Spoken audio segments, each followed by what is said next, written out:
Can everybody hear me? We good, Dr. Brett? I hear you. I see you. Okay. Ready, Robbie? I'm ready. All right, good morning, everybody. Welcome today. Whoa, how did that happen? Welcome today to our webinar.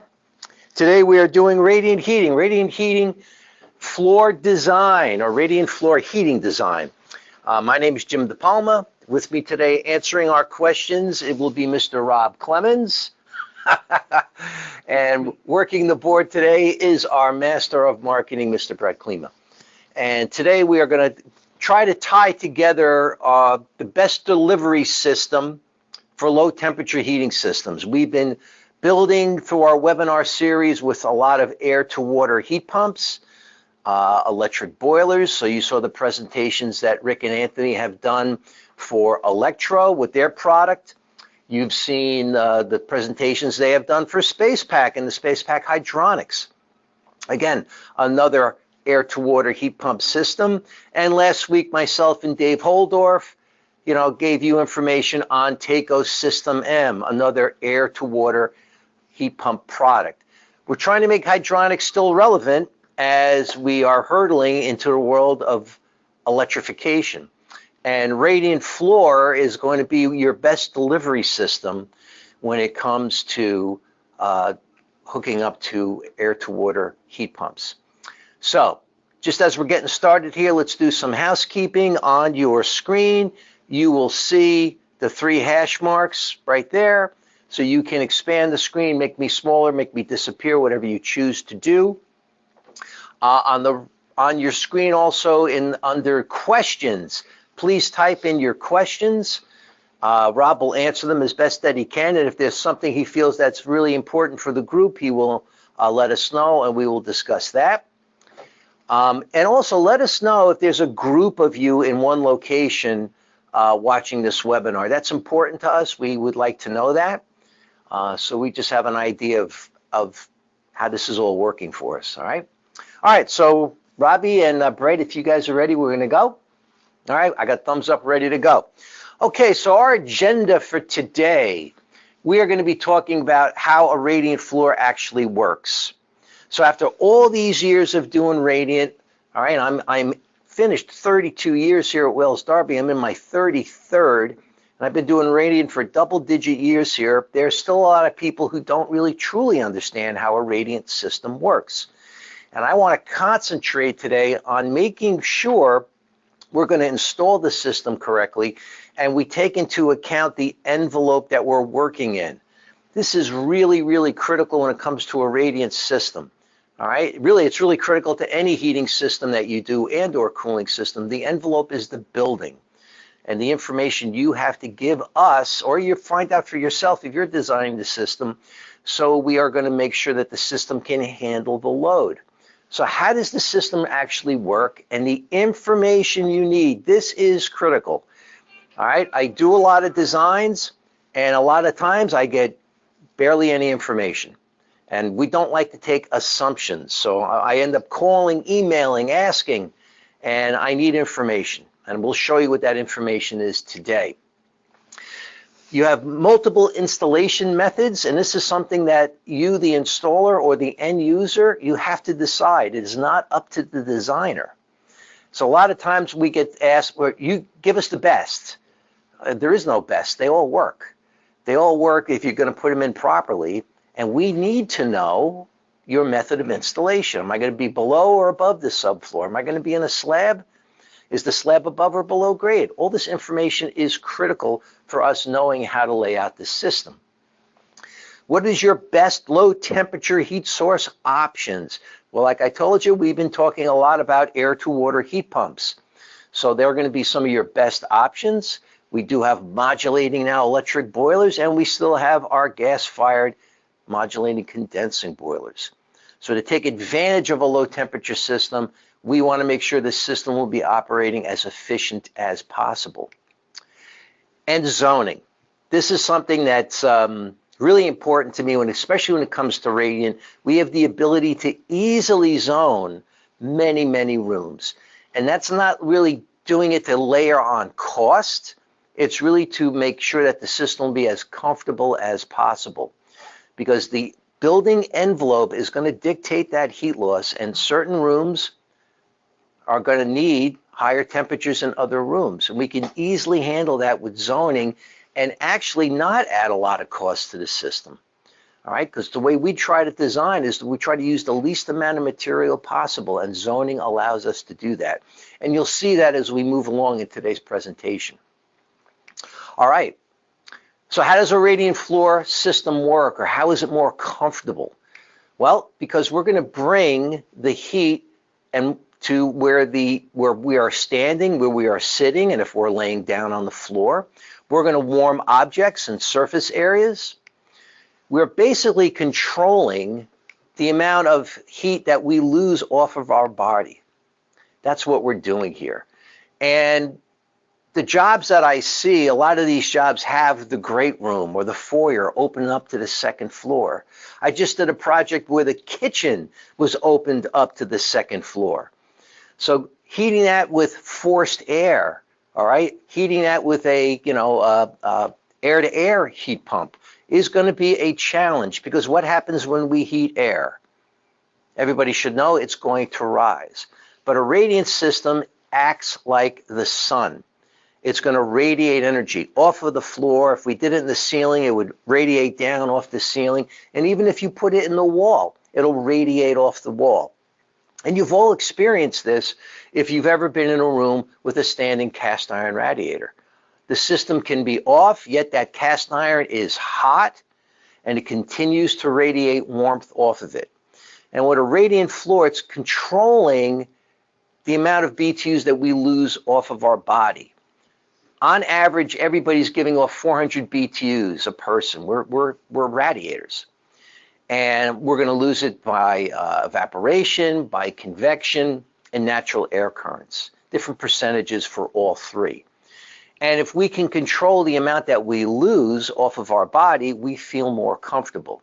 And if I'm standing on a warm surface, or a surface that's not cold, because a radiant surface is not always warm, but it won't be cold, we feel more comfortable. And if my head is cooler, I feel more comfortable, because that's the biggest spot in our body where we're going to lose a lot of heat.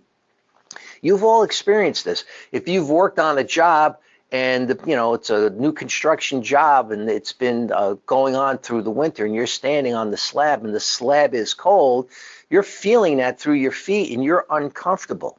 If you've gone to a stadium outdoors to watch a football game, your feet are uncomfortable because that slab is sucking BTUs out of your body, out of your feet. So if we warm that up, we're much more comfortable, okay? So that's what we're doing here. So what you're going to see is that when we use forced air or baseboard systems or an air source heat pump, right? We're going to condition that air, but as we heat the air, it's going to rise. It's going to sit up at the ceiling. So yeah, I may be looking for a room temperature of 70 or 72, but at the floor, where I'm sitting, where I'm standing, or if I'm laying down, is actually going to be cooler. The hottest spot is up at the ceiling. And again, you've all experienced this. If you've got on a ladder to change a light bulb up the ceiling, you start to sweat right away in the middle of winter because it's much, much warmer up there. A radiant floor is going to turn that around. A radiant floor is going to put that heat energy down where we are, right, where we're sitting, where we're laying down, and we're going to feel much more comfortable because it'll be cooler above. All right. So one thing we have to understand is if I'm doing a radiant project and say there's a loft area, I can't say, oh, the heat will rise and heat that loft area, I'll be good. And not in a radiant floor. No, we do have to get some heat energy up in that loft area. Okay. So I hope that's clear. I hope I did that really well. It's something that you really have to be aware of, because when you walk on a job and you see that wall of glass, that is going to be a big heat sink, and a radiant floor will be your best application, but it may not be enough. So we're going to have to look at that too. All right. So, here's just something from B&G Design Handbook from 1949 showing that if I'm standing next to a cold surface, standing next to it or standing on it, it will draw BTUs out of my body. Heat goes to cold. That's what's happening here. But if I'm standing next to a warm area, there's equilibrium. I'm not losing BTUs. I feel more comfortable. And another good example of that is walk down the frozen food aisle, right? It could be 72 in that supermarket and everything is fine until you walk down the frozen food aisle. Now you're surrounded by cold surfaces and you feel much cooler there. That's what's happening. Heat from your body is going to cold. All right. So we're going to try to mitigate that with the radiant system. All right. All right. So moving forward, what are we going to do with radiant heat? You know, how can I install? What are my options? So we have a lot of options. All right, we can do whole floors. We can do a whole house. And right now, the way the plans come in, that's exactly kind of what we're doing. We're either doing a whole floor or a whole house. Maybe we're doing the main floor. Maybe we're going to get the basement radiant ready. We're going to put tubing in the slab and not necessarily hook it up. And maybe on the second floor, we use a different heat emitter. All right, maybe we're trying to save some money. We're trying to fit within the budget. Or we do the whole house, okay? But we always do want to concentrate on kitchens and baths. We want to concentrate on the basement, all right? Easiest way to heat a basement, even if it's a walkout area, is get the tubing in the slab. They can always hook it up later, but when it's time to pour the slab, if I got the tubing in there and I'm all well insulated, I am ready for a heating system down there.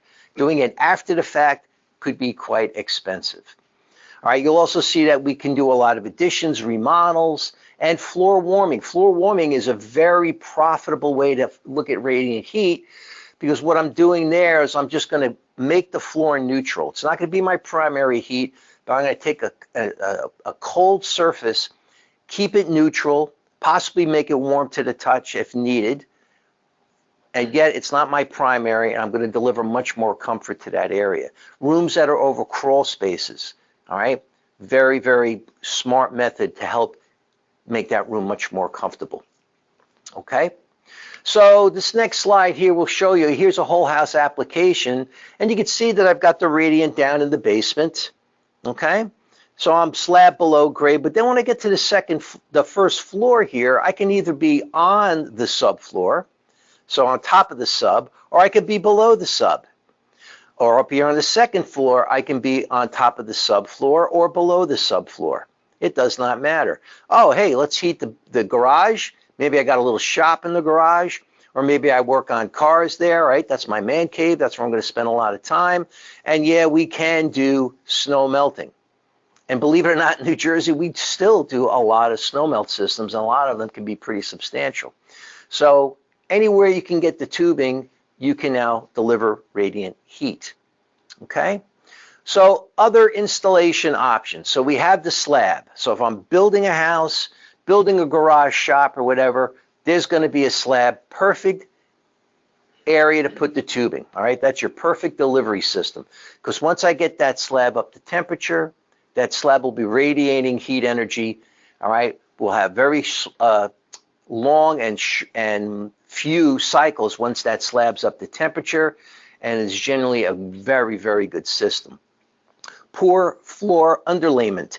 That is the gypcrete job, the mud job, however you want to call it. So you can see in the picture here, they got the tubing on top of the subfloor. All right, they've double plated on the side here because this is going to be a total of 1.5 inch pour. All right. So I need a dam off so the gypcrete doesn't go sloshing around where I don't want it. I could be very creative now when I put my tubing in, as I'll show you going forward. We're not stuck at a certain center all the time. And that's a very popular install. Quick Track. Quick Track is off the hook here in New Jersey. We do a ton of Quick Track jobs. That is 5/16 plywood with metal backing underneath, 7-inch on center. That takes the moisture out of the job because when you do a gypcrete pour, you are bringing moisture into the project. If they've already sheetrocked, sheetrock can absorb that moisture. That's another thing you have to deal with. But Quick Track's dry in that regard. It's going to act like a slab, but it's going to act actually faster than a slab. Joist heating with plates. If I'm going to be underneath the subfloor and you tell me you want primary heat there as radiant, we are going to do that with plates. All right. I'm going to show you a slide on that. Very important how that is insulated properly. And the plates bring the water temperature down and deliver the BTUs evenly across the floor. All right, great application. Joist heating, no plates. To me, that is a floor warming, because if we don't insulate that correctly, there's going to be a problem. Basically, it won't work. All right, so we do have to make sure that's going to be insulated properly. You need a 2-inch air gap. You got to seal the cavity, because at that point, you are heating by convection. All right, and that will generally be the highest water temperature that we would use for a radiant system. And we've done projects where we're at 150, 160 in order to make it work. At that point, you could do some other options that would be less money. So to me, that's a floor warming. And Fast Track is a peel and stick plastic application that we put right on top of the subfloor. You would snap your tubing into there, and then they would pour gypcrete or mud on top of that. Sometimes we do that for basement slabs that are below grade, or sometimes we do that up above the subfloor. All right, so here are some pictures to show you what a typical install would look like in a slab. All right, so we've got our grade on the bottom. The grade is already set up. Maybe you have a vapor barrier here, and then you have to have your insulation. Must insulate under radiant heat at all times. Rob, is that all times, right? At all times. Then they've got mesh down or rebar, depending on the project. Then I'm going to tie my tubing to that, and then they do their pour. When they do their pour, again, we want at least 3/4 of an inch of pour above the tubing. So if I'm using 1/2-inch tubing, that'll be a total of 1 1/4 inch pour before I put the finished floor down. And then we can do tile, you can do wood, and if you're going to do carpet with radiant, ladies and gentlemen, it has to be radiant-friendly carpet and radiant-friendly carpet pad. A number 22 or 23 density pad, which is almost like hard rubber, and the carpet is basically like commercial glue-down carpet. All right. Standard carpeting and pad is just a great insulator, and if you're insulating on top of the radiant, we're not going to deliver the BTUs. So things to think about and talk about with your homeowner if they're ever going to put some type of carpeting down after the fact. You know, they want to put an area rug down. Well, how big an area rug and what is it in R value, because that can dramatically affect our radiant system's delivery. Okay? So that's our slab. If we do a pour floor underlayment, the gypcrete, now we're on top of the sub. We're going to staple the tubing down, and we do the pour.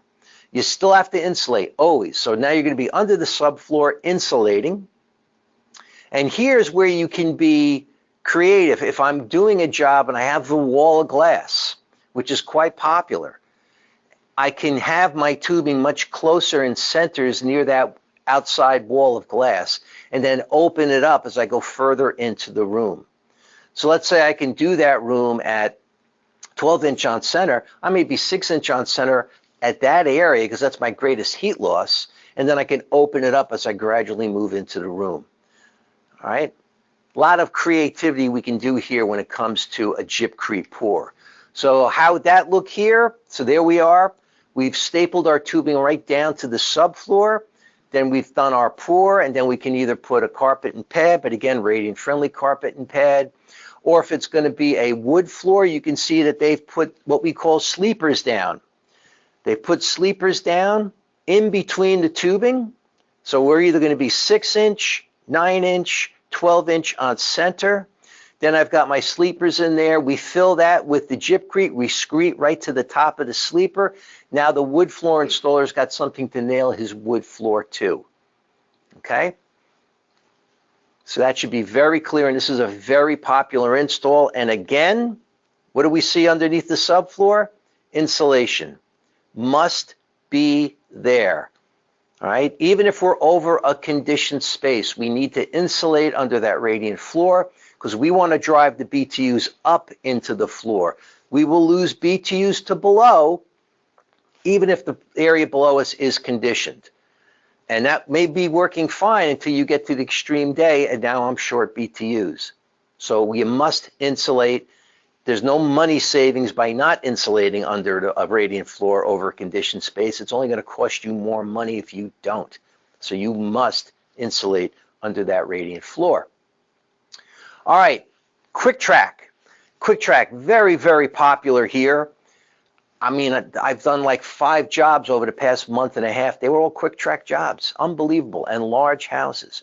So this is 5/16 plywood that's already pre-routed. So we're going to be 7 inches on center. We use 5/16 tubing. This sits on top of the subfloor, so this is not structural. So this is not a warm board equivalent. Warm board is a structural installation, and there you are set to 12 inches on center. Here we are set to 7 inches on center. And since it is 5/16 tubing, we're not going over 250 feet when it comes to these loop lengths. I try to keep them actually lower than that because that will cause, generally if we're high like that, that will cause a lot of head loss, and that affects our circulator size.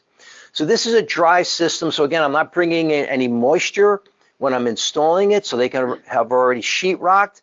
I'm only raising that floor in 1/2 inch, so no double plating needed. I would install the tubing. I would put down the quick track panels first, then run my tubing through it, and once that is settled, then screw the panels down to the subfloor. This way, if you ever have to move a panel slightly, all right, because every room is not always perfectly square, straight, and plumb, then you don't have to do any type of chiseling of wood or anything like that to make it fit. So that's another little trick to do. So when I install this, this is basically what it should look like. My quick track panels here, they're running, let's say from 12 o'clock to 6 o'clock, and the wood is going to be run from 9 o'clock to 3 o'clock. So this is important because we want the wood installer to see the tubing. So we do need to know if they're going to be doing a wood floor, hey, what direction are they going to run it? So we run our quick track the opposite way. All right? Very, very important because you don't want the wood installer to hit the tubing. And again, we are insulating under the floor. I'm going to drive that home today. You need to insulate under radiant floor, even if it's over a conditioned space.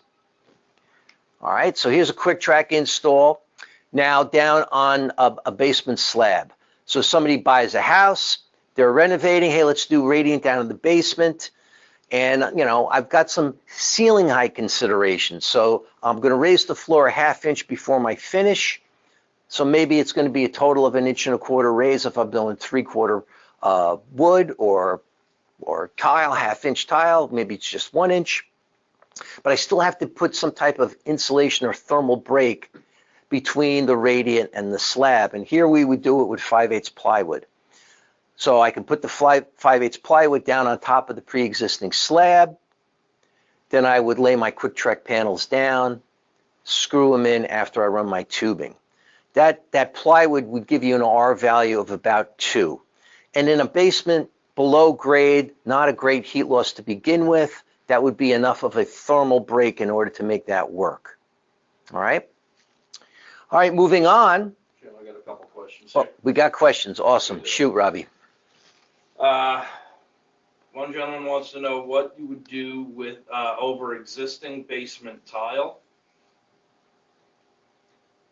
I would take the tile up and yeah, get a nice clean canvas and then start again. That's what I would do. Yeah. I agree. And then we have what PSI 20 to 60 is needed for blue board for 5-inch concrete floor? Is 2-inch blue board needed? Is 2-inch dowel board needed or blue board needed? 2-inch would give you an R10. If I'm doing a slab, the minimum R value we'd like to see, the absolute minimum would be a 2. The higher the insulation R value, the better. So a minimum would be a 2. R5 would be acceptable. R10 is outstanding. Whatever you can get there. When you're doing a slab and insulating under a slab, that is always a tricky proposition because the ground has to be prepared first, and then immediately you're in. You got to get your insulation in, and you got to now set your tubing in before they pour the slab. So we have to make sure that the ground's nice and level, no sharp objects sticking up or anything like that. A lot of times blue board or dowel board laying on top of that on top of the earth there, could crack and everything. People are walking on it. There's a product called Insultarp out there, which is flexible. You can't rip it, and as you would overlap it as you lay it down on the subfloor and tape off the seams. That's an R2. That's enough of a thermal break. When we're doing slab work, we also want to insulate the sides of the slab, the edges. We don't want BTUs to weep out the edges of the slab. So at minimum of 2, 5 is great, 10 is outstanding. I hope that answered his question. What else is there, Robbie? I believe you covered the other 2 questions I had. Right after that, it does, it does talk about, people are asking about the insulating under the radiant, what are values? Oh, we're going to get there. We're getting there. How much and what type of insulation under slab on grade? Okay. That's the other one. All right. So we're going to get there. So here's another example of quick track. Again, on top of that 5/8 plywood, on top of an existing slab with carpet. Again, radiant-friendly carpet, radiant-friendly pad if you're doing carpet, and that pad has to be a number 22 or 23 density. If it's the standard polyurethane slab that looks like a rainbow, that's basically you're putting insulation right on top of the heating system. Don't do it, okay? Ask your customer, why do you want carpet? Well, I don't want a cold floor. Well, we're heating it. They won't have a cold floor. So really, we haven't done a lot of carpet with radiant for quite a long time. It's basically wood or tile. Those are your best delivery systems. And quick track could also be in the wall and or ceiling. All right, a couple of designers I know, contractors that do their own jobs, are doing more radiant ceiling with quick track. So we're just putting it up in the ceiling, and yes, it would work. It would radiate the energy right down, just like the sun. So that's another option. There, I don't have to worry about any floor finishes. The homeowner can do whatever they want, and I can run higher temperatures when needed. Here, if I need extra BTUs, because we have limitations on the surface temperature of a floor. All right, wood floor, we don't want to go above 80 degrees surface temperature. Tile, I don't want to go above a surface temperature of 85 degrees. So when I do that great room, or I do that kitchen with the breakfast nook bump out that's got the wall of glass, it is going to need probably extra BTUs. If I have a knee wall, I can do quick track in the knee wall. You can see that we're basically insulating behind it. We're running our quick track from 9 to 3 o'clock. We're not horizontally, we're not going vertical. We're only going to go about chair rail height here. Yeah, you got to put some nailing plates up there where the beams are in case somebody's going to try to, nail or screw something in. I'm going to fairing strip above that, so now when they rock over it, everything is nice and level. All right, and we have done this many times. Sometimes, we need to get extra BTUs in there, and this is the easiest way to get that delivery system in there. All right, and it keeps the water temps on the low side too. All right, and it makes for an easier system because now I don't have to have a hot air backup or try to put baseboard in or things of that nature. Next installation method would be joist heating with plates. And we do a lot of these type of jobs. Now here, this would be more labor intensive out of most of them because I do have to drill my beams. I do have to drill a pair of holes on the side of these joists here. And I'm going to thread the tubing through there, pull it down. I have a nice picture coming up that'll show you that. And I'm going to be threading it through as we go along. What you would do after you drill those holes, you would set your plates underneath the subfloor first, pull your tubing, then you snap your tubing into these plates, and then once all that is done and everything is pulled, I'm now insulating right under that floor, right up against the subfloor. No air gap needed when I do a joist heating system. All right, joist heating with plates, no air gap. Now, we will see projects where they use the TGIs, all right, the wood I-beams, and they could be 8 inches deep, and a lot of guys will lay the insulation on that bottom lip, and they'll leave maybe a 3 to 4 inch air gap on top. We don't want that. We want the insulation pushed right up against the subfloor because the plates will deliver the BTUs across the subfloor evenly. If you leave an air gap, I'm going to lose some BTUs to below before we get that subfloor up to temperature. No air gap with joist heating plates. If you're going to do the job without plates, all right, this was quite popular for a while, but if the insulation is not done correctly, this job fails, because here we're heating by convection. We have to seal the joist cavity. We're actually heating the air in the joist cavity, and that's what actually ends up heating the subfloor and the room. So here, this type of installation needs a 2-inch air gap from the bottom of the subfloor to the top of the insulation. And if you don't do that properly, it just doesn't work. So this is why, to me, this is a floor warming situation. I'm just going to take the temperature out of the floor, keep it neutral, all right, and this way it's not going to be sucking BTUs out of me. On the bottom here, you can see what we were talking about, drilling our holes, fishing our tubing through, so it's going to go down, it's looping around, and you pull back, and you can see him grabbing the tubing, and he's going to pull it down the bay. So if this was going to be with plates, my plates would already be installed, and as I'm pulling all the tubing down, once I'm done in this area, then I snap my tubing into the plates, and I move on to my next room, and then go back and insulate it properly. But if there are no plates, 2-inch air gap must be there.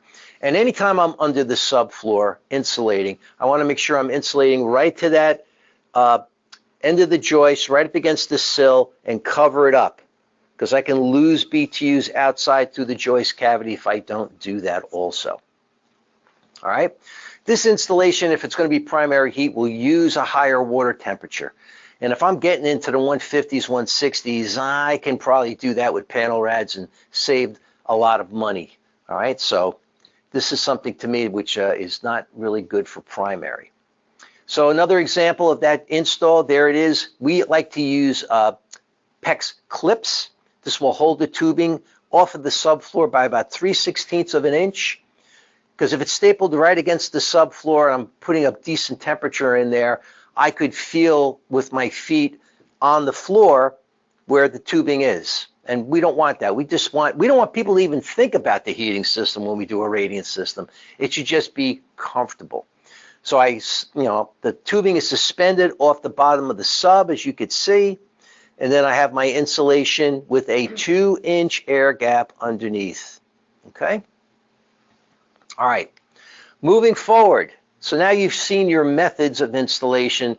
Now let's talk about putting a system together. What information do I need? This is the information you have to bring to the person who's going to help design the system, or if you're designing the system, this is the information you need to know.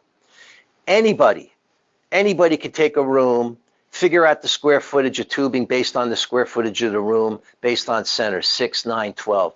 That doesn't take a lot of skill. Anybody can throw the tubing in, all right?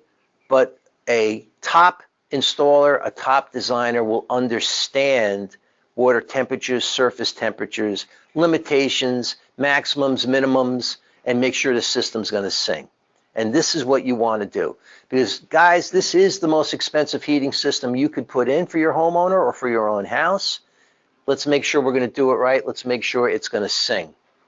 All right, so what do we need to make sure it's going to be a good install? How do we design it properly? All right, so the information you need, we need to know the square footage per room and the ceiling height. So if I'm just doing one room, that's what I concentrate on. Otherwise, it's for every single room. I need to know square footage and ceiling height. I need to know the R values of the walls, the ceilings, and the floors. Yeah, you guys got to tell us what's going to be in the wall and the ceiling and what's going to go under the floor. All right, we need to know that. So now you're saying to yourself, well, Mrs. Smith, this is a house that was built in the 30s. How do I know? You got to go in there and peek around. You got to go and look. You know, you have to learn some building science.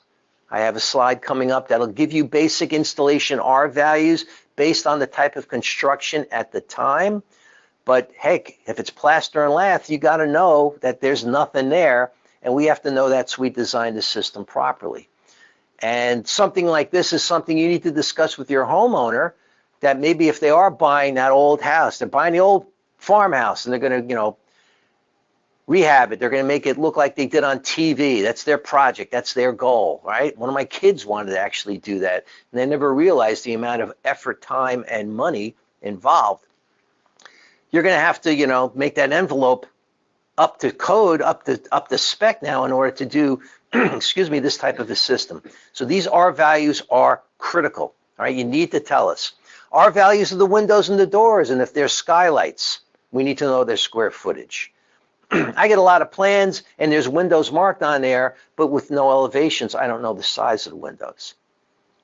And I can't have you say to me, standard size windows. Well, we can't do that, especially if they have, 10-foot ceilings in a lot of these rooms now as minimum, or they have cathedral ceilings. Those windows may be egress width, but the height, I can have windows stacked on top of the windows, the transom on top, and that can add another 2 feet in height to the window. This is critical. We need to know window sizes and their R values. The running linear feet of the outside walls, because this is my greatest heat loss. Not really concerned about inside, I'm concerned about the outside walls. So if you tell me you've got a 30 by 15 family room, how much of that is outside wall? Well, the 30-foot probably, but do we have one 15 as an outside, or do I have two 15s as an outside? Very important to know. Number 5, is there conditioned space above or below? Is there heat above or is there heat below? Because I will lose BTUs to the bottom and to the top if there's not. We have to take that into account, and we want to make sure that's always insulated, but we need to know that as we're designing the system. R value of the finished floor. So is it hardwood? Is it tile? Is it carpet? And if it's a rehab and maybe they're going to level off floors, did they add another layer to the subfloor? Because the design program that we use is going to default to a standard 3/4 sub. But a lot of projects, especially rehabs, and they want to level floors, they'll throw another layer on top. And if I'm going to be below the subfloor, we need to know, because that's more resistance that our heating system has to overcome. So we need to know. If you just tell me it's wood floor, I will default to 1 R value, but that could be too high of an R value. So you need to tell us. Very, very important. And how are you installing the tubing? I love this. We get plans sent to us all the time. And I say, guys, okay, how do you want to install this? Oh, you tell us. I can't tell you how to install it, but what plan you basically are doing.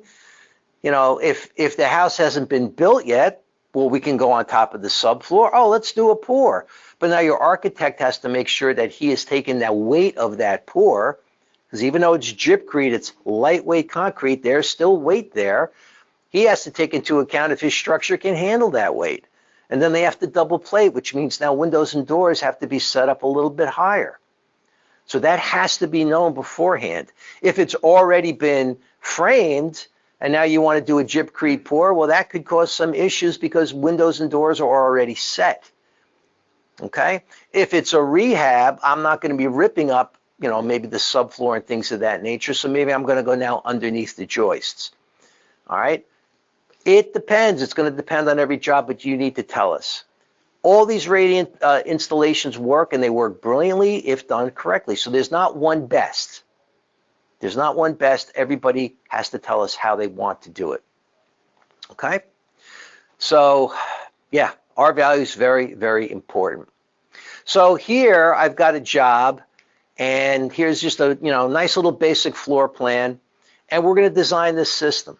So this is a floor plan that first off I've got to decide how I want to zone it, decide how I want to install it. I need to know the R values of my walls, of my windows, and is there conditioned space below this, and is there conditioned space above this? So let's get going here. So I'm going to show you how we do this with our design software, which is called LoopCAD. In the past, when I've done this presentation, I've taken you by the paper version, going through the CDAM step by step, how to use all the charts. I'm going to show you how we do it with the LoopCAD, because this really does make it easier, and I think it'd be a better visual so you understand what's going on. So we don't deal with paper plans anymore. We get digital plans sent to us. All right, so you send us a digital plan. The architect draws everything up now digitally. he can send us the floor plans. It's not a problem. And if there's a window schedule, yes, send that along, because then that tells us the window sizes. You need to tell us the R values of the walls, ceilings, and what we're going to put under the floors. If not, I will default to some standard building practices, but that does not mean it's what's going to be installed. So we really need to coordinate when we're doing something like this. So what LoopCAD allows you to do is you can now set up the project. You can set up the project name, you set up the design location. So if it's going to be here in New Jersey, and if it's going to be near my office, my design location will dictate I'm going to have my average coldest day of the year as 14 degrees. So I set that up. I decide my install method, I put that in. So this is the way we're going to do it. On this project here, we're going to do quick track. And I will pick what type of radiant manifold I want to do. Since we're in the world of Uponor, we have our EP manifolds, we have our stainless steel manifolds that are quite popular. All right, so we pick all that stuff up. We set up our parameters, job name, and all that.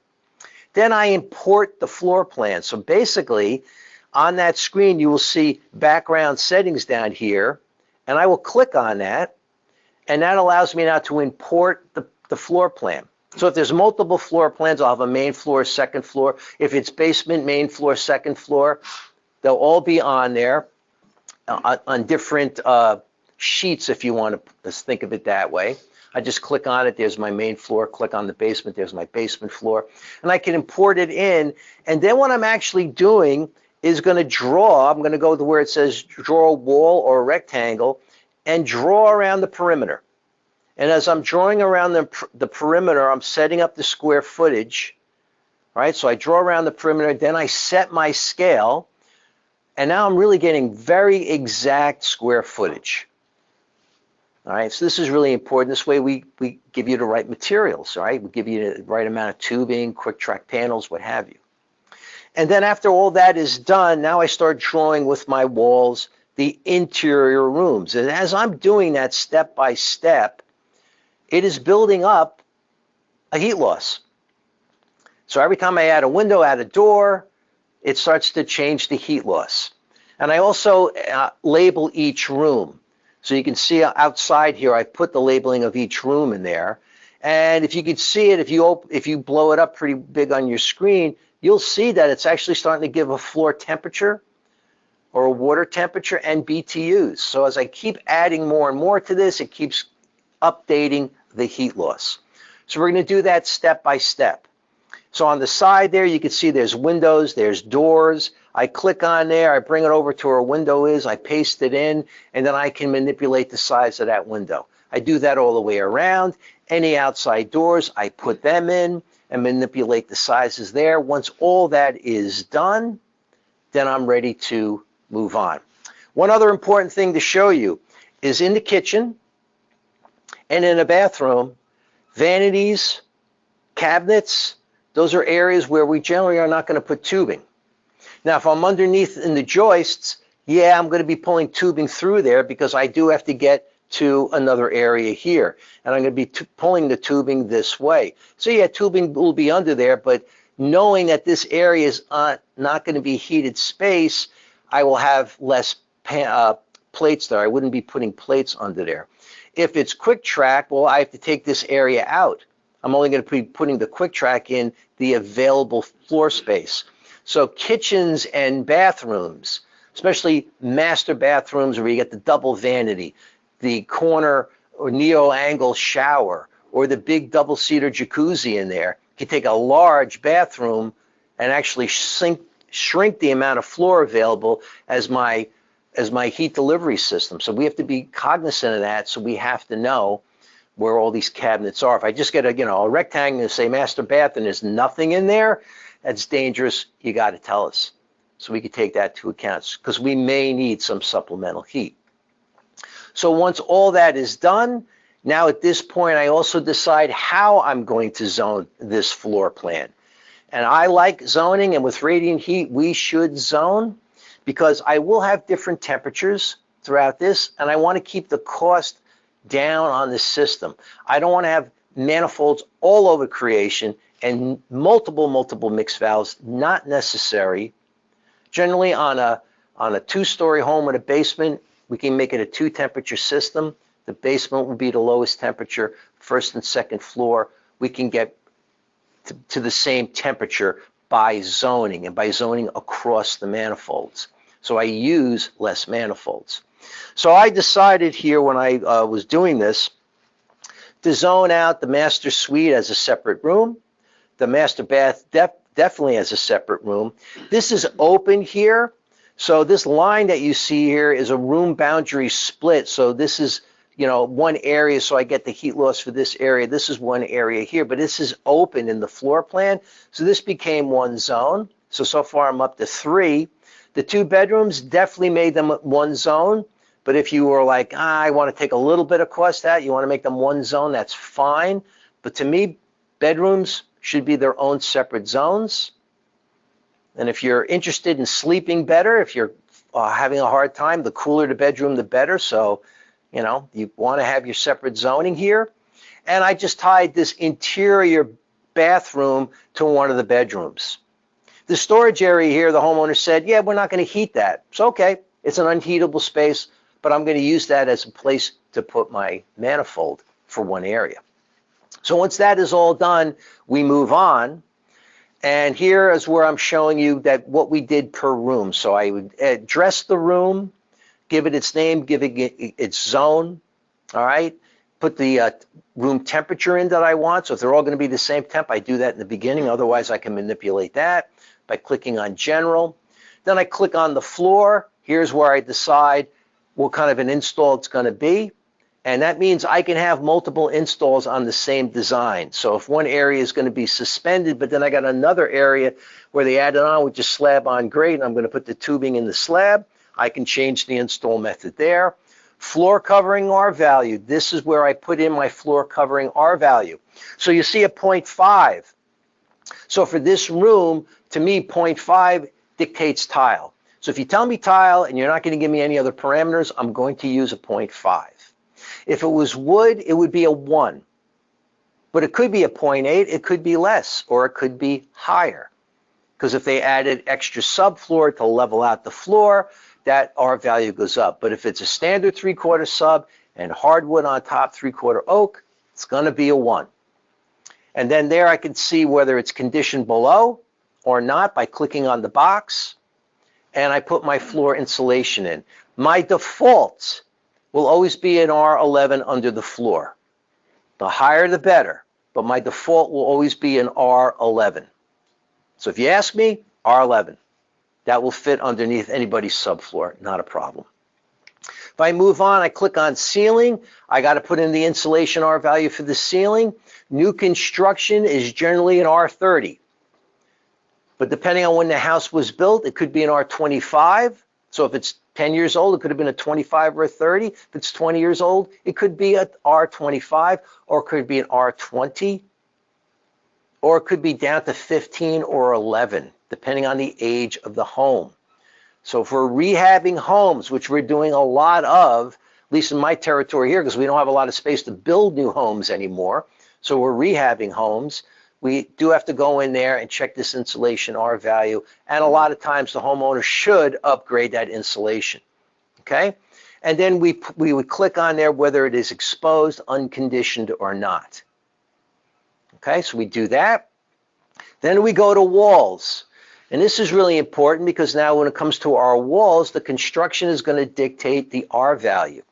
So what's my R value? Well, if it's a 2x4 construction, that's generally an R11. If it's 2x6, that's going to be R19. Spray foam. I'm surprised nobody's asked about spray foam yet, but here it comes. If it's spray foam closed cell, for every inch of closed cell spray foam, that's an R7. For every inch of open cell spray foam, that's an R3.8. So majority of you guys are using closed cell. This is important to know because you could take a 2x4 wall construction, do 1 inch of spray foam, there's a 7, and then back up the rest in pink and get up to a 19. I could take a 2x6 and do an inch of spray foam and back up the rest in pink insulation and get up to a 25. Or they spray foam the whole thing. You can get up to R35s or 40 walls. This is critical, this is important, and we need to know. A lot of guys say, oh, the spray foam, but they don't tell me what they're doing. All right, so the amount of spray foam is important to know. And you can use combination of pink and spray foam all day long. So I can click on that wall construction and I can put in the cavity insulation. So here I'm using a 19. I'm just going to use standard, practices for today. But if I know what the finish is on the outside, did they Tyvek wrap, all that, you can really build that whole sandwich of insulation and put your R value in here. All right, so once that's all done, I get out of that. And now I can click on the radiant. So if I'm in any room, I can click on the radiant tab in that room, and I can see what my water temperature is going to be. There's the average water temp right here. I could see my surface temperature, which is important because, again, wood floor, I don't want to go above 80, even though the RPA, the Radiant Panel Association, will allow you to go up to 82. Okay, so, and tile, I don't want to go above 85. So there's my value. There's my spacing. There's my BTUs per square. All right, there's the back loss. What am I losing? So here's all this important information, so I know I'm in good shape with this room, and I continue on. All right, so now, I'm sorry? Got some questions. Excellent, shoot. Clean up real quick. Okay, where's our solution? Sometime today, let's go. My apologies, there's like 4 of them here, so I just wanted to make sure I got the right ones. So one gentleman asked, could you use 3/8 tubing instead of 1/2 inch on joist track? Absolutely. We used to promote that a lot because it was easier to bend, easier to fish it through. Sure. Absolutely. What you're going to find out there is most of the stocking wholesalers stock 1/2 inch only. 3/8 and 1/2 inch PEX, heat PEX in the world of Uponor basically deliver the same BTUs. But what happened over the years is not a lot of people were using the 3/8, and the wholesalers would just default to a straight 1/2 inch. So yeah, we have it, we make it, we sell it. If you got the time to wait, wholesaler can order that in for you, and you can use 3/8, and we have the 3/8 joist track plates for that, sure. Is that going to change your design as far as your flow rates, what circulator you're going to Yeah, use? flow rates will change slightly, but the BTU delivery is about the same as 1/2 inch, so nothing dramatic, no. Okay, great. Then we have, I had a question here. Here it is. Can you put glue down one piece of flooring on radiant floor heating? Will the heat adversely affect the adhesive? No. Wood floor guys, by this time, with so much radiant heat installed over the past 25 years, they're very up to speed on the type of wood to use, their attachment methods, what proper glues to use. Again, we're not cooking the floor. So if I'm doing a quick track installation like this, my water temperature is going to be, 100 degrees, 110, 120. And the surface temperature of that wood floor is not going to go above 80 degrees. So it's not excessive heat. We're not putting 180 into this. We can't. You won't be able to stand on the floor. It'll be way too hot. Your feet will sweat. Your feet will sweat right through your shoes, and we can damage the floor. So we're very, very aware. We're very cognizant of that. These are low temperature heating systems. All right, so we're not going to fry anything. So no, there should be no issue there. Okay, 2 more. With a 6-inch slab, what depth is recommended for the tubing, and do they have any stands that you could use to get it closer to the top of the slab? Yeah, that's a great question. I think John Siegenthaler and there's another gentleman out of Canada. They kind of recommend getting the tubing in the center of the slab. But remember, energy is going to go up and energy is going to go down. We have to heat the slab. So if it's at the bottom, it's just going to take a little bit longer to get that slab up to temperature. You do a large slab job, it could take a day or 2 for that slab to get up to temperature once you first start it. There are chairs when the guys are, putting the rebar in or the mesh in. Masons are familiar with this. They put what they call chairs in so you can raise it up. So if you're in the center, that would be great. If you're on the bottom, it's not the worst thing in the world because we have to heat the whole slab anyway. Something to note with slabs, if they're a large slab, they generally are going to be, they're going to cut in expansion joints. So if it's something large like that and they cut in an expansion joint, we have to make sure our tubing is under that expansion joint. So, you need to let us know. So when we're laying out the job, we'll make sure that we're not using any design install where we're going to be crossing underneath that expansion joint. So just be aware of that too, because we don't want them to come back later, be cutting the slab and slice the tubing. Okay. All right, and I really like this question. Where can I get the tables for all the information you have in your mind? Yeah, I've been doing this for probably 25 years. And, I went to a lot of classes. Back in the day when it was Wurzbo, they always had training classes, and I always volunteered to go. We brought contractors. I ask a lot of questions. I pay attention, and I go to jobs, to see the installations, and I go to jobs to look at the construction. And I also subscribe to a website called Energy Vanguard, and they're based out of Atlanta, and they're a building science company, and they talk about building science, and because they're designing forced air systems and things of that nature, HERS ratings, for things like that. And you can learn a tremendous amount when it comes to building science, and you should. Because if you take me on a new construction job, I can walk in and I can tell you, and not because I'm that good, just because of enough repetition, you're going to need supplemental heat in this room. You got a wall of glass. All right. There's a really good contractor out there. He's a really smart guy, and his name is Rich McGrath and Richard Chevron. Hello. He's taught me a lot of stuff, and he pulls no punches. So he's a very unique character. And he'll tell me, Jim, he goes, they can spray foam the crap out of a wall, but if you got a wall of glass, it's an R2. And you kind of remember things like that, So I get contractors that are excited like crazy, Rob. They're going to spray foam. It's going to be super tight. Well, that's okay.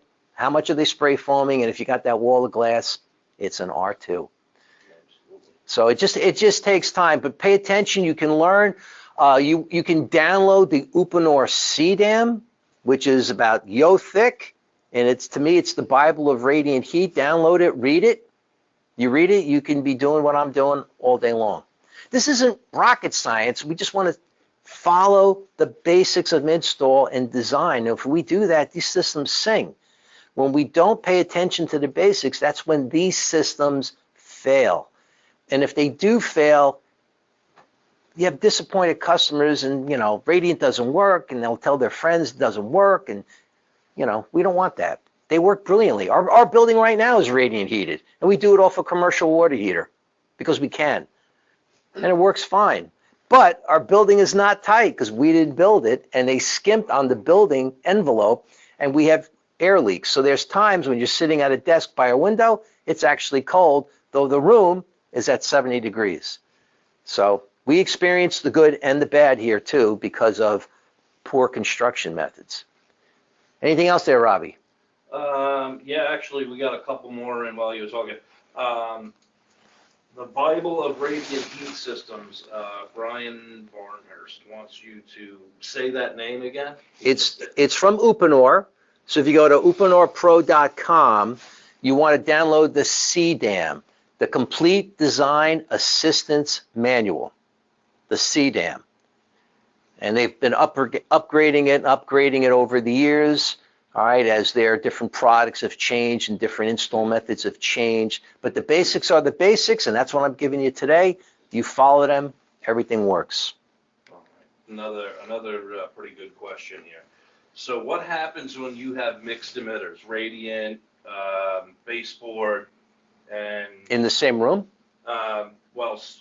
in the same. I'm assuming he means different zones. But, you know, a mixing valve isn't gonna work because we're mixing 180-degree water to 100 for radiant heat. So how could we make that system? Well, the mixing valve is going to work. So it's going to depend on what you decide is going to be your heat source. And we're going to get to that. So if it was cast iron boiler, you're going to be making 180 degrees. So if half my house was radiant and half was going to be now what we consider high temperature, let's call it baseboard, I would need a mix valve, possibly two. And I would not use a standard mix valve, which is a static temperature, meaning it's dialed into one temperature, and that's it. Taco makes an I valve, which is a built-in outdoor reset mix valve. So this is important to realize here, guys, because we're going to design the system based on the coldest day of the year. So around here, Robbie, it's 14 degrees, right? Okay. So when it's 50 degrees outside, I don't need all those BTUs. And that's where you can run into an issue where a room can overheat. All right? So when we're coming out of the heating system, the heating season, that's where a room could overheat because the mix valve only knows one thing, to deliver one temperature, and you don't need all that temperature. And then the room could be uncomfortable when we're starting to go into the heating season where I can have a warm day, but then at night it's starting to be cool. All right? So if I have an I valve, which has got built-in outdoor reset on it, the valve will change its position based on outdoor temperature. This way I'm always delivering the proper amount of BTUs to that room. In a radiant heated room, radiant heated building, there should be no fluctuations. It should just feel comfortable all the time. And we could do that with control. Now, I can design, because we know how to do that, and we've been talking about low temperature delivery systems for quite a while here over our past two webinar series. I can use panel rads and baseboard at low temperature. So let's say I can do my radiant system at 120. Well, all right, the rooms that aren't going to get radiant, if I'm going to feed at 120, I could do that with a panel rad. Depends on how much BTUs I need. That will dictate the size of the panel rad. All right? So there are ways around that where I can keep everything all low temperature, so I can use a condensing boiler and do it that way. There are times where I'm going to use a condensing boiler and I still need to mix down. Let's say I need 130 for my first and second floor, but in my basement, I need 90. And that's basically the bare minimum you need in a slab below grade because you don't get any heat transfer unless you're getting at least 90 degrees into the slab. So I can still reset off of the low temperature coming from the condensing boiler. So listen, we're good at this. We can help you. Myself, Ricky Coster, Anthony Tassi, we do the radiant designs here at Wales Darby. We're good at this. We'll help you if you're within our territory. We're going to help you do these type of systems. But yeah, you can do that all day long. It's not a problem. What else? All right, another interesting question we have here. Sorry for the deep, long answers, but No, it's good. And anytime we can answer their questions is a good thing. If it takes a full day or two to heat up a radiant floor and you have forced hot air as a backup, how do you maintain the radiant to stay on if the backup heat is satisfying the stat? yeah. So you'd have to have a two-stage stat. You'd have to have a two-stage stat, set the parameters of when you want one heat source to come on. That's what I would be doing. Or a second thermostat. Yeah, but a lot of people don't like multiple stats on the wall. It starts to get, Absolutely. starts to get a little busy. But that's what I would do. Now here we have forced air system and we have radiant heat. And the forced air system is my backup. Yet I fight with the people in the building that our radiant is primary. Turn the radiant on. So what we do here is kind of ass backwards. We don't leave the radiant on auto. They turn it off in the summer. And then they forget to turn it on in the winter, and then they start saying it's cold. If they left it alone, as the temperature starts to change outside, the system's going to come on, and it'll gradually come on. So with your control platform, you should be able to overcome that. But something to think about with radiant systems is we don't set them back. We set it, we forget it, and we let it go. There's no need to set it back, especially if it's a slab job, because you're going to take a lot of time to get back up to temperature. All right, so outdoor reset on radiant is a must-do. All right, it really is. Unless it's just a single room and you want to control it, that's fine. But if it's a whole building, outdoor reset, and leave the system on and let it do what it's supposed to do. As the seasons change, it should gradually catch up, and you really shouldn't have that issue. But if you need, we have a dramatic drop, and you need to get the air system on to get you back up to temperature, okay, fine. But you generally have enough time to, have the radiant get up to speed. If it's in a slab, that'll be the slowest. Everything else, the delivery systems are much, much faster. Anything else, Robbie? Let me see. No, I think we got it. Okay. So now, after I've done all that stuff, we've gone to our circuit drawing. And here I've decided where I'm placing manifolds. And I'm doing this whole floor plan with 2 manifolds. If you get good with this program, you can, manually draw the loops in, or you can go with auto and it will put the loops in. You have a gallery that you can click on, and if you don't want the loops in that direction, you can pick other different options that the program gives you. But what I wanted to point out here with this drawing is, number one, this drawing is not etched in stone. So I'll give these drawings out to the contractor, and this is to really just save him time, especially if it's a quick track job, because you do have to decide where you're bringing the tubing into the room, and that kind of dictates how you're laying out the tubing. Now, if he's not telling me, I'm just going to pick myself. But if you tell me, then we can make it as close to your actual install as possible.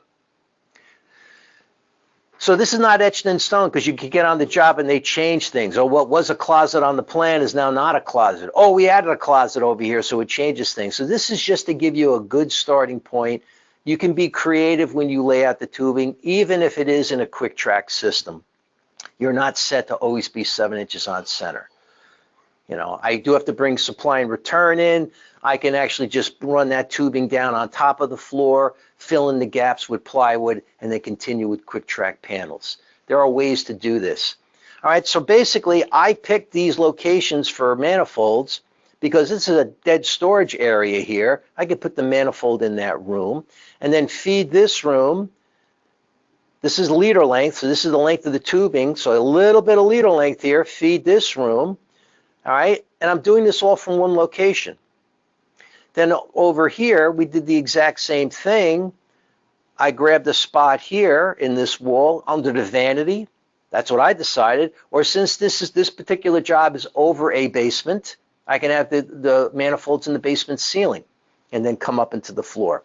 And since it's quick track, I'm going to drill a 45-degree hole through the sub to pull the tubing through, and then run my tubing around and bend back to my manifold. So you see these other arrows on the drawing, and that's showing you where I'm entering the room. Again, just to give you an idea. If you decide to enter the room from here, that's fine. And if you tell me, then we can manipulate the tubing to reflect that. But here I'm doing this whole floor plan with 2 manifolds, and they're not in the mechanical room. Because what I don't want to do is bring all this tubing across a floor plan down to the mechanical room. It makes the loop super long.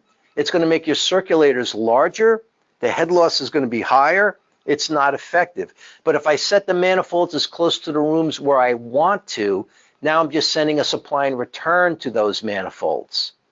A lot less tubing to pull. And since I have a manifold taking an area, I can have, where's my air? Come on, where are you? I can have my zone, and my zone all across one manifold, because I'm going to use actuators on that manifold. They're little zone valves that just screw right to the top of the manifold. And let's say my largest zone, which is my kitchen and living area here, need 120 degrees, but over here I only need 100 degrees. I'm going to feed that manifold at a max of 120, but since they are zoned across the manifold, these rooms will not overheat because they'll just shut off sooner. This is how we take cost out of the job, still give the comfort by zoning. All right, I got guys who say, no, I can't do the zoning, it's going to cost too much, and they're going to have multiple manifolds out there and multiple mix valves, and it's like you didn't have to do that. So we can do that with this type of program and this design. This is smart design. So then you'd get this, we can print this out for you.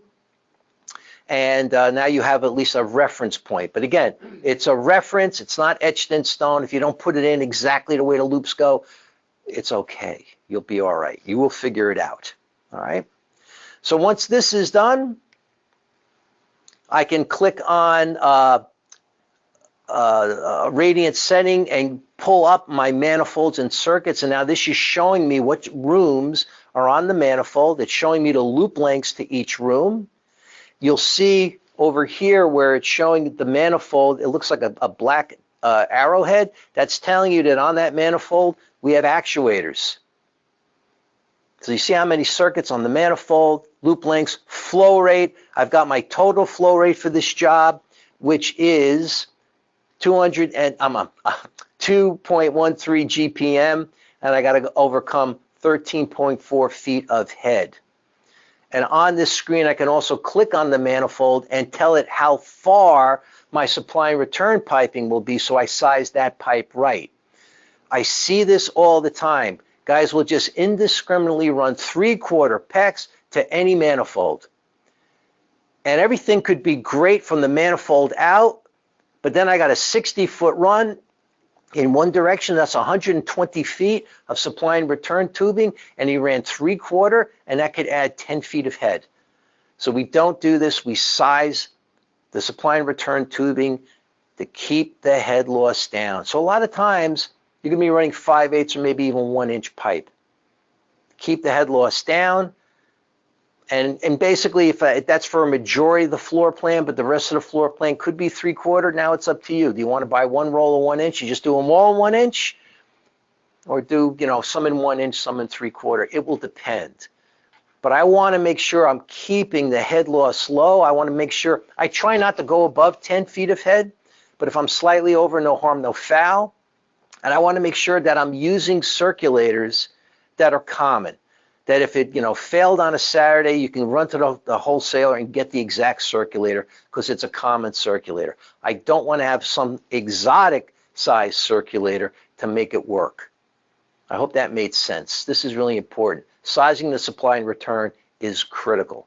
And keeping the manifolds as close to the areas that they're going to feed is critical to keep the amount of leader length before you get into the room as short as possible. Okay? All right, and at this point now we can give you a material list. All right, so if you're looking over there at total price, that's a list price. So take a breath. It's okay. That's not your cost, but that's a list price. And if you're a wholesaler on here, you can put your multiplier in. So here it's just a 1, so that's list price. And if you as Mr. Wholesaler, you can also put in any boilers, circulators. I'm going to give you circulators, and if you're going to buy the boiler through us, one of our distributors are going to put our boiler on there, or maybe air-to-water heat pump, right? We can list all that on there, and you as Mr. Contractor can also put your labor on there and give one total price to Mr. and Mrs. Smith.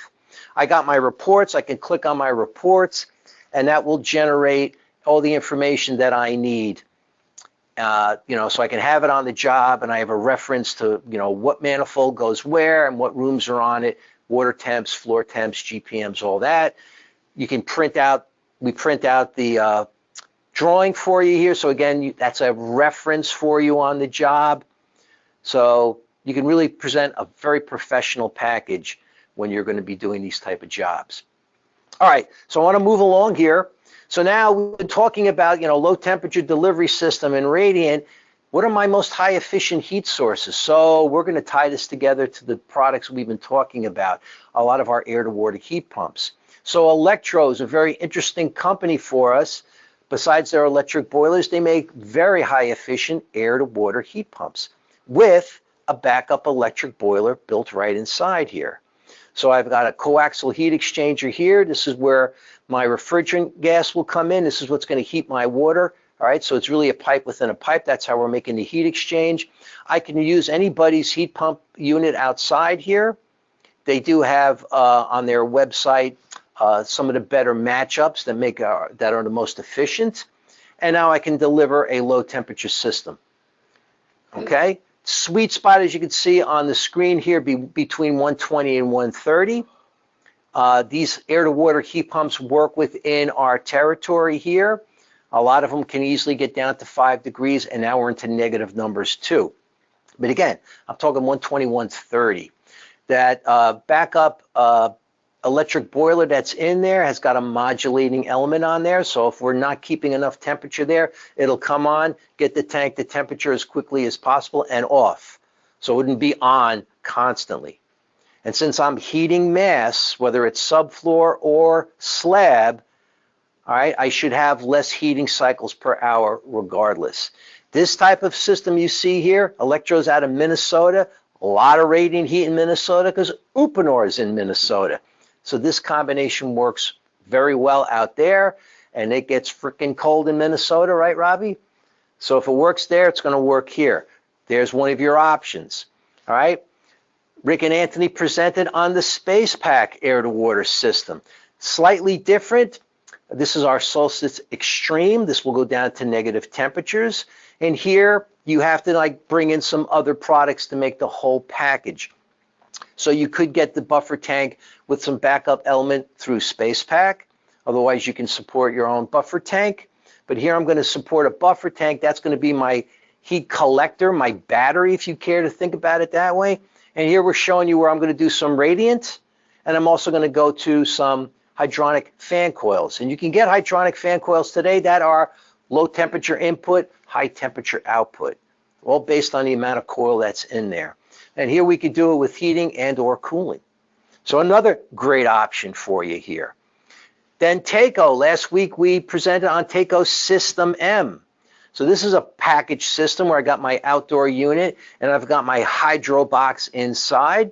And it gives me the opportunity to also do domestic hot water. I have a buffer tank inside that hydro box. I've got some backup element in there. Again, that only comes on when needed to keep the temperature in the buffer tank where it has to be. Again, sweet spot to 120, 130. I'm not ripping out somebody's cast iron boiler and putting these type of systems in unless we're designing the system based on low temperature. So here we're showing you where I'm making domestic hot water and I'm going to feed a hydronic coil. And I can also do it, well, here's the hydro box. Here's what's inside the hydro box. All right, so this is just plumbing for you guys. All right, it's really just connecting the dots like you do on a boiler. That's all the parts and pieces that are in there. So if you missed our webinar on that last week, you can go onto our website and watch it again. Tonight is Taco After Dark, and they're starting their System M series, designing a system around System M. Highly recommend. Go to the Taco website, sign up for Taco After Dark, and they'll take you through this type of system step by step. All right, and then we're going to show you how you can also, if you don't want to feed a hydronic fan coil, how I can come off the top and go to hydronics, go to a radiant system or panel rads, or maybe feed a fan coil at the same time too. We can pump, we can move water anywhere. That's what we do at Wales Darby, okay? Last but not least, then Electro. Going back to Electro, they make modulating electric boilers. Very cool, because now the element modulates. It doesn't come on at 100%. No primary, secondary piping. No venting. I can dial in the temperature here that I want. If we want to get really crazy with the world of Electro, they make a relay panel where I can actually dial in the temperature per zone. So very sophisticated, but easy install for you guys. I could tie this in and feed a low temperature system all day long. Or if I want to go high temperature too, I can do that also here with Electro. And last but not least, why not tie it in if we're still able to use gas? All right, we're the NTI guys. This is our TFTN. This is our fire tube wall hung boiler, low pressure drop, 10-to-1 turn down. So this boiler here, this is an 85,000. That means that boiler can down fire as low as 9,500 BTUs. So let's go back to the gentleman who asked the question about mix valves and stuff like that. Let's say I need 130 on my job, but I have my basement that only needs 90, or call it 100. All right. I can program in a couple of temperatures on this if I choose, or if I want to make sure I'm going to deliver heat to all zones at all times if they call, I can use the Taco I valve with this boiler, mix down on that low temperature that the boiler is already putting out. If I design my system at 130 maximum water temperature, I will be in the condensing mode all heating season long. And I'll probably be getting as close to 90 or 95% as possible. All right? So intelligent design can make a radiant system sing. You want to be intelligent when you're talking to Mr. and Mrs. Smith. I'm never embarrassed to say this is the greatest heating system you'll ever put in, and it's the most expensive. I'm never shy about it. I've never been for the past 25 years when it comes to this stuff. And we sell a pile of radiant systems because it is so comfortable. Zone, zone, zone. Make it as comfortable as possible. And you're going to get more and more of these projects because Mr. and Mrs. Smith are going to sing your praises. Robbie, I've been talking like a banshee. Do we have any questions? Yes, we do have a couple related to floor sensors. So one, do we recommend also having a floor sensor for room temperature? Floor sensors are interesting. Floor sensors require the homeowner to be involved with their heating system. We are used to, as a society, of having a thermostat on the wall. I set a temperature and magically the room gets to those temperatures. If I do a floor sensor, that means Mr. and Mrs. Smith have to be living there, and they're going to have to play with that temperature until they get it to where they're happy. We can set it at a basic area to be. We can kind of figure out where that can be, but there's going to be times you're probably going to be required to go back and tweak that, or you educate Mr. and Mrs. Smith on how to do that themselves. But there's a little bit more work involved when you do a floor sensor system only, because again, you're going to have to manipulate it until you're comfortable. And unless they're going to let you live there with them for a while, they're going to have to do it. You're going to have to educate them. You may have to go back 1 or 2 times to make those changes.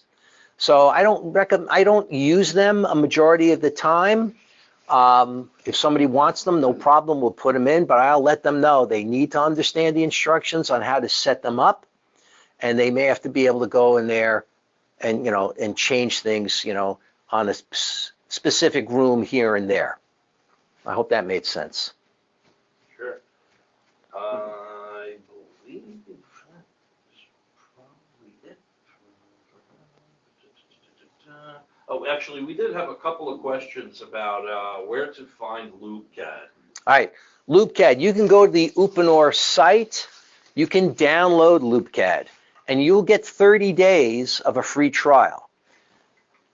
Caveat, once you download it, the clock starts. So you can download it and say you don't open it up for a week, you just lost 7 days. At the end of 30, and what that means is you have the ability to give it a test ride and use the drawing feature and all that kind of stuff. At the end of 30 days, then you have to buy the program. It is a subscription. All right, so we do have the top subscription to it because we need all the bells and whistles on there for what we do here at Wales Darby. So it is a subscription. It could be, I think it's above $500 for the year. But if this is a big part of your, business, it's a good investment. It'll always update with new software updates and things of that nature. But after 30 days, if you don't want to buy the subscription, you can still use it, but now you're using it in what would be like a spreadsheet version. So that would mean you'd have to be putting it in like the way we used to do it, room by room, naming the room, putting in the square footage, method of attachment, square footage of the windows, so you would have to total up all the square footage of the windows. You'd have to put in the square footage of the running linear feet of the outside walls, step by step by step by step by step, tab, next room, do the same thing. So it's still usable after that, but you would lose the drawing feature. And I've done them both ways because the program we used to use in the past was a spreadsheet type of version. I was really good with it and comfortable with it, so this was a learning thing for me. But I love the drawing feature. I love being able to import somebody's plan. It saves me a lot of time. I'm much more accurate with the square footage because back in the day, we'd have to take out our architectural ruler find the scale, measure it off. This way, I'm just drawing it on there, and if it says on the plan that this distance here is 6 feet, I set the scale, draw it 6 feet, boom. Now we're extremely accurate this way. And it's nice to have the drawing, again, as a reference. So if you're going to get into this, it is a subscription if you want everything, but you can get a test ride by downloading it. And if you go to uponorpro.com, you'll be able to find that. All right, and another one just came in. Is there a maximum number of linear feet for tube length for one circulating pump? The application in this case, they have a very large room. It's a shop with 3,000 linear feet of tube in the one room. How should that be divided, or should it be divided in general? And then thank you that he really enjoyed the class. Excellent. All right, so what we have learned over the years is based on tubing size, the bigger the tube we put in, because we have done jobs where we do 3/4 tubing, I can do a loop at 400 feet. If I have 3,000 feet of tubing in that floor, I hope it is not a 3,000 foot loop. We actually have had jobs where people have called us up and they've taken a 1,000-foot loop coil and made one loop. So we're at Taco, guys. We can get a pump that'll figure out that we can figure out your GPM and head and make it work, but we don't want to do that. So if I did 1/2-inch tubing, I want to stay at that 300-foot mark, 350, but 300 is safe. And that keeps, and when I say safe, that gets us down into where we're still going to be in the 00 series of circulators. 3/8 tubing will probably be in that 250, 275. The 5/16, yeah, we can go to 250, but really 225, 200 is better. All right, so it's really based on tubing size. And I want to break up those loops based on tubing size. All right, maximum amount of loops off of a manifold would be 12. So if you do have a large area, we're going to have multiple manifolds to break up all that area. If you need any assistance, email me, or you can email Rob. Give me the parameters, and we'll help you guys figure that out. Yeah, absolutely. And does Uponor make monoflow tees if you wanted to pull off a loop to feed a toe kick? Yeah, don't do that, no. And we don't make monoflow tees. Yeah, don't do that. Don't do that. It's a question I actually get a lot. So. Yeah, don't do that. No, run a separate loop. And always size your PEX pipe. If you've never done any hydronic training with us, you size PEX pipe, it's different than copper. The inside diameter is smaller. All right, so if I use 3/4 copper 99% of the times, it's a different head loss with 3/4 PEX. Again, if you need assistance with that, contact us. We'll make sure you know. What do you think, Robbie? We're good. All right, excellent. So we went long, but I enjoyed it. I hope you did too. Next week, Mr. Rob Clemens, the man you hear in the background, will be doing the Fujitsu A-Mug. So as we continue with heat pump series, this is our multi-position air handler that really gets you into the suburbs when it comes to the world of Fujitsu. This will be a live fire demonstration. Robbie is working feverishly to put together a killer presentation for you, and you'll be able to see the A-Mug live fire. So coming next week, that'd be March 22. We hope to see you there. Again, if you want to learn more about the Taco System M heat pump air to water, that's tonight at Taco After Dark. So if you don't have any more questions, I appreciate your time today. Thank you very much.